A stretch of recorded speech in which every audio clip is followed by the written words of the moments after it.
Alright, so I am so glad the pre-order early access for Diablo 4 came out this weekend, because there is no way I'm playing it over RE4 next weekend. So I am glad that I get my impression in before RE4 drops.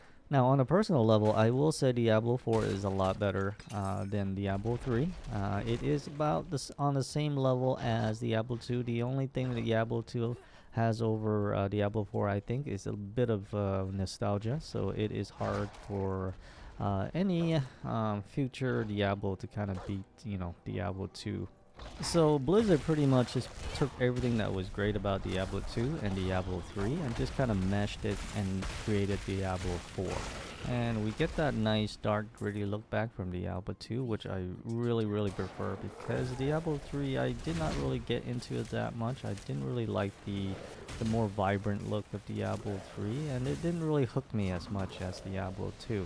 Now, Blizzard took a really safe approach with Diablo 4, because if you played any of previous Diablo, you're going to feel right at home, because even I haven't played Diablo 3 in many years, and I was able to just jump right in and pretty much just knew exactly what I was doing. When you boot up the game, you're presented with an option if you want tutorial for everything, or just a very small stripped down tutorial for veterans. And I chose the veteran path, and really I just pretty much remembered how to do everything pretty much since I played 2 and a little bit of 3. So because they did it, they approached Diablo 4 in such a safe way that nothing really has changed that much.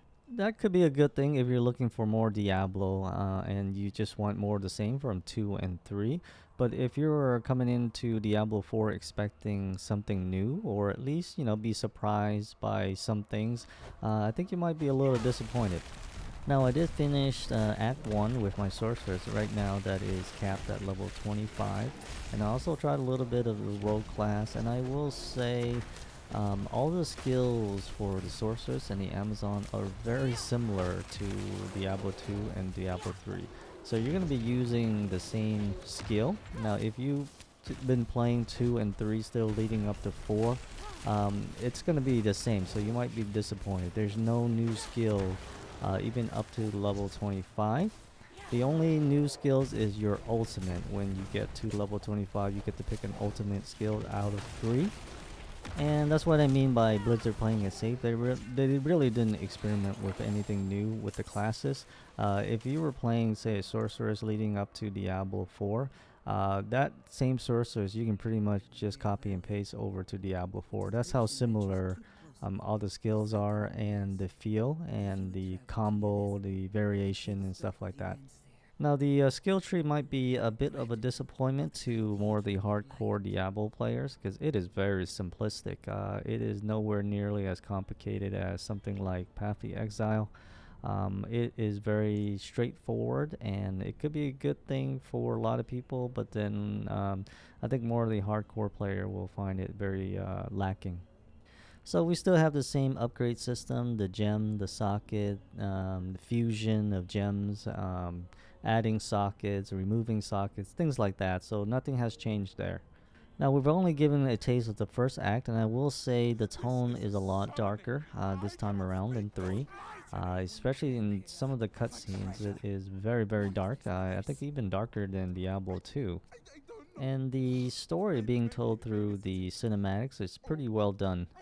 It's just that when it's being told through kind of like gameplay, or you're just watching a hologram of sorts, that's when it can get a little bit boring, I would say. But the cinematic, as always, Blizzard always does a really great job with their cinematic, and it is no different here.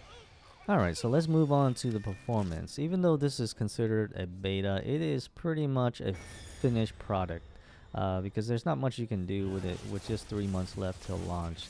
So, but on that note, I will say the performance is excellent. I did not encounter any stutters, even during heavy gameplay. A lot of effects on screen. It did not really buckle in any way. So, performance-wise, it is excellent. One thing to take note, however, is if you're looking to max this game out at 4K, you will need a lot of VRAM and a lot of physical memory. because I noticed this game at one point took 22 gig of VRAM, and I am running a 4090 with 24 gig of VRAM. So, and it was using up about 20 gig of physical memory. So yeah, that's with playing at 3840 by 1600 with max setting. Not using upscaling or anything like that. There is DLSS, and that is the only upscale technology that is supported right now. Is DLSS2 and DLSS3. So frame generation is already in the beta of Diablo 4. And it does support HDR. It does give you a few settings to adjust your HDR settings, and it looks pretty good. Now it also supports ultra wide natively in gameplay. However, it does not support 32 by 9 at all. In 21 by 9, there are some cutscenes that are pillow box, and then there are some cutscenes that are 21 by 9. So it is kind of a mixed bag. I would have liked a FOV slider, as I found the gameplay a little bit kind of zoomed in, even on an ultra wide. It is a little bit worse on a 4K TV. Now, the majority of the time playing, I was using a mouse and keyboard, but when my finger got a little bit tired, I swapped over to the Xbox 360 and the PS5 controller just fine. They play perfectly fine, and I'm a little surprised how comfortable they are actually. As I've heard good things about it with the Diablo 2 Resurrection, being able to play it with a controller. I've been told that it works really well and it's pretty comfortable, and I would have to say that is very true. I actually had a really good time playing with the controller. Sometimes it is a little bit difficult to be precisely where you want to cast your spells or ability. Of course, the mouse is going to always have a better precision for that, but when your fingers start getting tired, it is a nice fallback to be able to use the controller.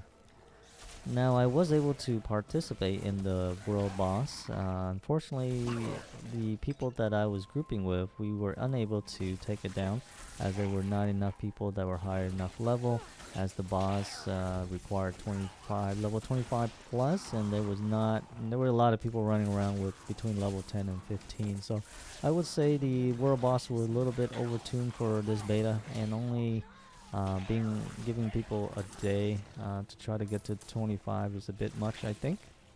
Alright, so that is my impression for this weekend's beta. Now, just a reminder in case you did not already know that there is an open beta next week for the public. So if you're interested in the game, be sure to check it out next week if you're not playing RE4 like myself.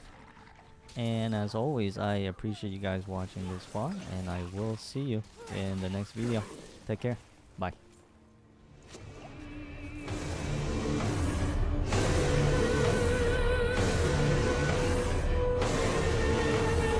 Blessed